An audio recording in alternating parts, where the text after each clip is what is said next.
پھر آیت نمبر 232 میں اللہ تعالیٰ فرماتے ہیں وَإِذَا طَلَقْتُمُ النِّسَاءَ، اور جب تم عورتوں کو طلاق دیتے ہو فَبَلَغْنَ أَجَلَهُنَّ، جب وہ قریب ہوتی ہیں اپنی عدت کو پورے کرنے پر فَلَا تَعْضِلُوهُنَّ، تو تم مت ان کو روکا کرو۔ کون نہ روکا کرے؟ یعنی کہ جو عورت کے میکے والے ہیں، ان ينکحن، کہ وہ نکاح کرنا چاہیں ازواجہن اپنے شوہروں سے، اذا تراضوا، جب وہ آپس میں راضی ہوں، بینہم آپس میں بالمعروف دستور کے مطابق، یعنی کہ ابھی عدت پوری نہیں ہوئی ہے اور اگر شوہر نے 2 طلاقیں دے دی ہیں، اب دوبارہ رشتہ جوڑنے کے لیے نکاح کرنا پڑے گا، اور بیوی بھی چاہتی ہے کہ میں واپس چلی جاؤں شوہر کے پاس، شوہر بھی چاہتا ہے میں بیوی کو واپس لے آؤں، لیکن اب اگر ماں باپ بہن بھائی آ کے یہ کہیں کہ یہ ہماری عزت کا مسئلہ بن گیا ہے، یہ ہماری انا کا مسئلہ بن گیا ہے، یہ ہمارا خاندانی مسئلہ بن گیا ہے، یا وہ اچھا انسان نہیں ہے اب دوبارہ نہیں جانا ہے، تو ایسا نہیں کرنا چاہیے۔ اگر وہ بچی واپس جانا چاہتی ہے اپنے پہلے شوہر کے پاس تو میکے والوں کو اس کو نہیں روکنا چاہیے۔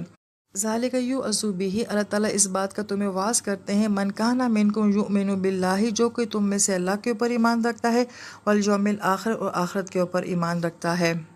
ذالک ازکی لکم واطہر، یہ تمہارے لیے تزکیہ بھی ہے اور یہ تمہارے لیے طہارت بھی ہے۔ ازکی کا لفظ جو ہوتا ہے وہ عموماً باطنی تزکیے کے لیے آتا ہے، اور طہارت کا لفظ جو ہے وہ ظاہری صفائی کے لیے آتا ہے، یعنی کہ رشتوں کا واپس جوڑنا جو ہے یہ باطن کے لیے بھی اور ظاہری دنیا دونوں کے لیے پاک صاف زندگی گزارنے کے لیے بہت ضروری ہے۔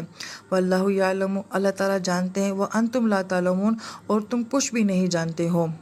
پھر آیت نمبر 233 میں اللہ تعالیٰ فرماتے ہیں والوالدات، اور مائیں، یرضعن، وہ دودھ پلائیں گی، اولادہن، اپنی اولاد کو، حولین کاملین، 2 سال مکمل، لمن، جو ارادہ رکھتا ہو، ان یتم رضاعہ، کہ وہ رضاعت کی مدت کو پورا کرے۔ لہٰذا جو دودھ پلانا چاہتے ہوں تو ان کے لیے تو یہ 2 سال کی مکمل مدت ہے۔ وعلی المولود لہ رزقہن، اور جس کا وہ بچہ ہے اس کی ذمہ داری ہے کہ وہ اس عورت کا جو ہے اس کے رزق کا بھی خیال رکھے، وکسوتہن، اور اس کے لباس کا بھی خیال رکھے، بالمعروف، جو دستور کے مطابق بنتا ہے وہ اس کو رزق پہ بھی دے اور اس کے لباس کے معاملے میں بھی اس کو دے۔ لا تکلف نفس الا وسعہا، اور کسی انسان پر اس کی وسعت سے زیادہ بوجھ نہ ڈالا جائے، یعنی کہ جتنا دستور کے مطابق خرچہ بنتا ہے اتنا ہی مرد کو کہا جائے، اس کی وسعت سے زیادہ اس کے اوپر بوجھ نہ ڈالا جائے۔ لا تضار والدۃ بولدہا، اور اس معاملے میں نہ تکلیف دی جائے والدہ کو اس کے بچے کی وجہ سے، ولا مولود لہ، اور نہ ہی باپ کو تکلیف دی جائے بولدہ، اس کے بچے کی وجہ سے، یعنی کہ بچے کو آڑ بنا کے نہ عورت مرد کو بلیک میل کرے اور نہ ہی مرد جو ہے وہ عورت کو بلیک میل کرے۔ وعلی الوارث مثل ذالک، اور یہی بات وارث کے لیے بھی ہے، یعنی اگر بچے کا باپ زندہ نہ ہو تو دودھ پلانے کے سلسلے میں جو ذمہ داری باپ کی ہے وہ بچے کے وارثوں پر عائد ہو جائے گی،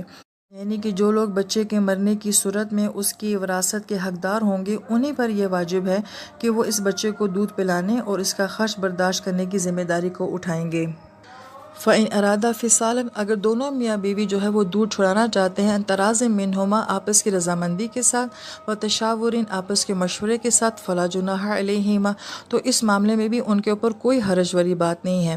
وَإِنْ أَرَدْتُمْ، اور اگر تمہارا ارادہ یہ ہے کہ أَن تَسْتَرْضِعُوا أَوْلَادَكُمْ، کہ تم اپنی اولاد کو کسی دوسری دائی سے جو ہے دودھ پلانا چاہتے ہو، فَلَا جُنَاحَ عَلَيْكُمْ، تو اس معاملے میں بھی کوئی حرج نہیں ہے۔ اِذَا سَلَّمْتُمْ، جب تم ادا کر دو، مَا آتَيْتُمْ، جو تم نے ان کو دینا ہے، بالمعروف، دستور کے مطابق، یعنی کہ اس سے جو طے ہوا ہے کہ اتنے پیسوں کے عوض تم دودھ پلاؤ گی ہمارے بچے کو، تو اس کو اتنا اس کے سپرد کر دینا چاہیے۔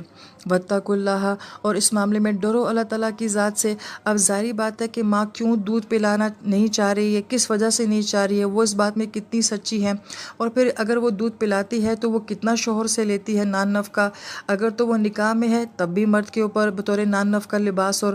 کھانا پینا اس کے اوپر واجب ہے، اگر وہ عدت میں ہے تب بھی شوہر کی ذمہ داری ہے، اور عدت کے بعد نان نفقہ تو مرد کے اوپر واجب نہیں ہوتا، مگر چونکہ وہ اس کے بچے کو دودھ پلا رہی ہے تو وہ اس کا معاوضہ مرد سے لے سکتی ہے۔ اب عورت کتنا لے گی، مرد کتنا دے گا، پھر لینے دینے کا طریقہ کیسا ہوگا، ان معاملات میں بہت زیادہ ہماری دنیا میں ہیر پھیر چلتا ہے۔ پھر تقویٰ والی بات آگی، ڈرو اللہ تعالیٰ سے کہ اللہ تعالیٰ ان تمام معاملات کو دیکھ رہے ہیں کہ کون کس سے کیسی ڈیمانڈ کر رہا ہے اور کیسے ان سارے معاملات کو حل کر رہا ہے۔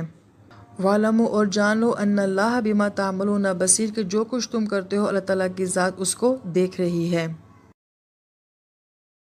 سورہ بقرہ کی آیت نمبر 234 ہے، اللہ تعالیٰ فرماتے ہیں وَالَّذِينَ، اور وہ یتوفون، کہ فوت ہو جاتے ہیں، منکم، تم میں سے، جن کے شوہر